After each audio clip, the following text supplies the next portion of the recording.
Да, благодарам подпредседателе. Барам процедурално согласно членот 120 од Деловникот, кој што е од главата за функционирањето на работните тела на Собранието, е чисто не само заради македонската јавност, туку еве и за добар дел од колегите кои што на 6 септември тој ден не беа присутни на 22-та седница на Комисијата за здравство. Имено за што се работеше?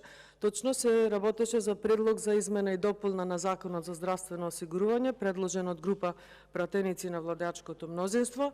На тој закон ние имавме поднесено нашата пратеничка група 2 амандмани кои што ни ги одбија.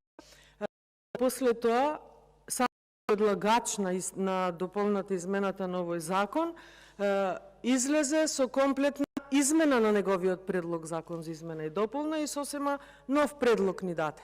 И тоа се случи во текот на седмицата, поради што јас бев приморана да побарам, еве како што тој овде сега се тврдеше, сум имала право согласно Деловник да побарам пауза од 1 час. Јас точно е дека не побарав пауза од 1 час, туку побарав седницата во тој момент да прене, затоа што нам ни требаше време, затоа што во текот на седмицата добивме комплетно нов предлог на закон за измена и дополна.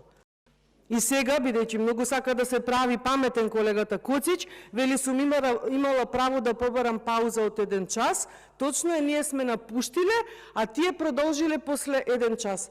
Па ако седницата продолжила после 1 час, ние како членови и заменици членови на Комисијата за здравство сме требале да добиеме за тоа известување, како што секогаш до сега сме добивале. Ние апсолутно не добивме известување. Ако имало пауза од 1 час, врз основа на чиво барање имало пауза од 1 час, бидејќи јас не побарав пауза од 1 час, јас побарав да се прекине седницата.